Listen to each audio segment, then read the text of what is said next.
बिस्मिल्लाहिर्रहमानिर्रहीम। अस्सलाम वालेकुम। Welcome to my channel Hurain kitchen and lifestyle. आज हम बनाने जा रहे हैं बहुत मज़े की और डिलीशियस मसालेदार फ़िश, जो इतनी मज़े की और इतनी आला है कि इसके आगे फ्राई फ़िश तो कुछ भी नहीं है।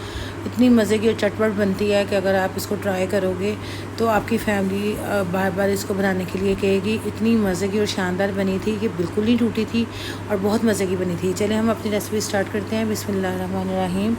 मैंने इधर 2 बड़े साइज़ के प्याज लिए थे, उसको मैंने 1 कप ऑयल में उसको मैं अच्छे से लाइट ब्राउन कर लूँगी और मैं अपना जो स्पून है मैं मुसलसल चलाती रहूँगी ताकि मेरा प्याज जो है वो जल ना जाए और बहुत अच्छा लाइट गोल्डन हो जाए। ये देखें, इसी स्टेज पे आके मैंने 2 टेबलस्पून अदरक लहसुन का पेस्ट डाला और फिर हम उसको भूनेंगे 1 मिनट के लिए। जैसे ही हमारा 1 से 1.5 मिनट उसकी खुशबू आने लगे तो फिर मैं इसमें टमाटर डालूँगी। और टमाटर के जो छिलके थे वो मैंने रिमूव कर दिए थे ताकि जब हम इसको चॉप करके इसमें अपनी ग्रेवी में डालें तो हमारी जो ग्रेवी बहुत आला और उमदा बने और बहुत स्मूथ बने। इसलिए मैंने इसके छिलके रिमूव कर दिए थे। और यहाँ मैंने इमली ली थी बॉल में, इतनी क्वांटिटी आप देख लें, इतनी सी इमली ली थी, उसको मैंने पानी में भिगो के रखा था। और इधर मैंने 4 अदर टमाटर लिए थे, दरमियाने साइज़ के थे। और ये स्पाइसेस है, इसमें 1 टीस्पून सूखा धनिया पाउडर था, 1 टीस्पून ज़ीरा पाउडर, हाफ़ टीस्पून काली मिर्च, 1 टीस्पून नमक, 1 टीस्पून कुटी मिर्च, 1 टीस्पून हल्दी और 1 टीस्पून रेड मिर्ची पाउडर था। तो वो मैंने स्पाइसेस प्लेट में डाल के रख दिए। इसमें मैंने गरम मसाला नहीं डाला। और मैंने 3 से 4 अदर तक ग्रीन चिली ली थी और 4 अदर टमाटर लिए थे, हाफ़ के जी थे। और इधर जो मेरी फ़िश थी वो 3 के जी थी मेरे पास, 2.5 से 3 के जी थी। मुझे जहाँ तक लगता है कि 3 के जी है, लेकिन आप 2.5 के जी भी हो तो आप इतनी क्वांटिटी कर सकते हो। ये देखें, मैंने जो फ़िश थी उसकी मैंने मैरिनेशन की थी। इसमें मैंने 4 से 5 टेबलस्पून वाइट सिरके के डाले थे। और इसमें मैंने 1 टीस्पून नमक, 1 टीस्पून रेड मिर्ची पाउडर, 2 टेबलस्पून अदरक लहसुन का पेस्ट, 1 टीस्पून ज़ीरा और इसमें मैंने 2 टेबलस्पून मैंने सूखा धनिया पाउडर डाला था और उसको मैंने अच्छे से मैरिनेट कर दिया। और फ़िश को मैंने 1 घंटे के लिए छोड़ दिया था कि मेरी फ़िश अच्छे से मैरिनेट हो जाए। उसके बाद मैंने प्रेशर में छलनी रख के उसमें 1 गिलास पानी डाला था। इसको ज़्यादा विसल नहीं लगता क्योंकि फ़िश है बहुत जल्द कुक हो जाती है, तो मैंने इसको फ्राई नहीं किया था, मैंने इसको स्टीम किया था ताकि हमारी जो फ़िश है बहुत आला और उमदा बने। तो मैंने इसको 5 मिनट प्रेशर में विसल दिया था। जैसे ही 5 मिनट विसल पूरे हुए तो हमारी मछली माशाल्लाह से बहुत अच्छी गली थी, ना तो वो टूट रही थी और ना ही वो, यानी कि इतनी खूबसूरत गली थी कि उसको टच करने से वो टूटती थी। इसके बगैर उसकी शक्ल ख़राब बिल्कुल नहीं हुई। जैसे ही अदरक लहसुन की पेस्ट में से स्मेल आने लगी तो साथ ही मैंने इसमें इमली का पल्प डाल दिया और इसके साथ ही मैंने टमाटर और ग्रीन चिली भी डाल दी। और मैंने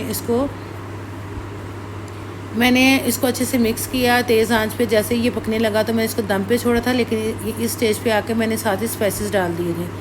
ये देखिए, जो स्पाइसेस मैंने आपको बताया, ये स्पाइसेस मैंने इसमें डालकर इसको अच्छे से मिक्स करके मैंने 5 से 7 मिनट इसको दम पे छोड़ा था। तो हार्डली 5 से 10 मिनट में ही आप 10 मिनट इसको दम पे दे दो। और अगर बहुत स्लो आंच है तो 10 मिनट, अगर थोड़ी सी ज़्यादा है तो फिर 7 मिनट। तो मैंने दम दिया था तो मेरे जो टमाटर थे बहुत अच्छे गल गए थे और मैंने स्पून चलाने से ही वो बड़ी स्मूथ ग्रेवी तैयार हुई थी। और ये फ़िश देखें, जैसे ही मैंने 5 मिनट इसको विसल लगाया था तो मेरी फ़िश बहुत अच्छे से गल गई थी। मैं आपको चेक करवाती हूँ। ये देखें माशाल्लाह से, और कितनी अच्छी इसकी शक्ल आई है, आप देख सकते हैं। ये देखें, और बिल्कुल इसके अंदर पानी नहीं है और बहुत जूसी थी मेरी फ़िश जो थी और बड़ी आला बनी थी। आप इसको ज़रूर ट्राई कीजिएगा। ये देखें, मैं आपको इसलिए दिखा रही हूँ कि आप देख सकें कि मैंने इस पर बेसन की कोटिंग नहीं की थी। इसको मैंने मैरिनेट करके स्टीम किया था। ये देखें, जैसे ही मैंने इसका ढक्कन ओपन किया तो मैंने 5 से 6 दफ़ा इसका चम्मच चलाया तो हमारे टमाटर कितने अच्छे से नरम पड़ गए थे। और ये देखें कितनी अच्छी और माशाल्लाह कितनी खूबसूरत मेरी ग्रेवी स्मूथ तैयार हुई थी। और ये देखें, इतनी अच्छी फ़िश गली थी कि मैं स्पून से इसको मिक्स कर रही हूँ और ये बिल्कुल नहीं टूटी। आपने बहुत हल्के हाथ से इसको मिक्स करना है, वो इसलिए कि आपकी जो फ़िश है वो बिल्कुल ना टूटे, और आपने अच्छे से मिक्स कर देना है। और ये देखें, ऐसे मैं बिल्कुल हल्के हाथ से कर रही हूँ। आपको लग रहा हो कि मैं बहुत हार्ड ऐसे लग रहा है कि मैं बहुत हार्ड हाथ लगा रही हूँ, नहीं, बहुत सॉफ्ट लगा रही हूँ। और स्पून को बिल्कुल गोल नहीं घुमा रही कि हमारी फ़िश ना टूट जाए। ये देखें, मैंने इसमें धनिया भी डाल दिया था कि बाद में हमें कोई चीज़ ना डालनी पड़ी। और जब आप इसको सर्व करें तो लेमन ले लें जो ज़्यादा चटपटा इसको करना चाहता है। वैसे मेरा जो इसका ग्रेवी था बहुत चटपटी थी और मुझे किसी भी चीज़ की ज़रूरत नहीं पड़ी और माशाल्लाह से बहुत जूसी बनी थी मेरी ये जो है ग्रेवी। तो ये आप देख सकते हैं कि माशाल्लाह कितनी अच्छी लग रही है। तो इससे कहीं ज़्यादा ये मज़े की थी और मुझे उम्मीद है कि आपको मेरी वीडियो बहुत पसंद आई होगी। अगर वीडियो अच्छी लगे तो प्लीज़ लाइक कीजिए, सब्सक्राइब कीजिए, शेयर कीजिए और बेल आइकन का बटन ज़रूर प्रेस कीजिए ताकि मेरी हर आने वाली नई से नई वीडियो का नोटिफिकेशन आपको मिल सके। जैसे मैंने हल्के हाथ से मिक्स की थी तो मैंने इसको 10 मिनट दम लगाया था और ये देखिए दम लगाने के बाद माशाल्लाह से कितनी अच्छी लुक आ रही है, आप देख सकते हो।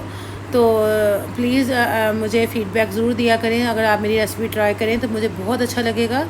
तो मेरी कोशिश है कि मैं आपको बहुत इजी वे में आपको कुकिंग अपनी रेसिपी आपके साथ शेयर करूं ताकि जो न्यू बिगनर है उसको भी समझ में बिल्कुल मसला ना हो, तो बहुत आसानी से इसको समझ सकें। तो मुझे ये देखें, आप देख सकते हैं कि मैंने इसको डिश में निकाला है और मेरी फ़िश बिल्कुल भी नहीं टूटी और 10 मिनट मैंने इसको दम लगाया था ताकि मेरी फ़िश बहुत मज़े की और जूसी तैयार हो। और नेक्स्ट वीडियो के लिए मुझे इजाज़त दीजिए। अपना बहुत ज़्यादा ख्याल रखिएगा, दुआ में याद रखिएगा। अल्लाह हाफिज़।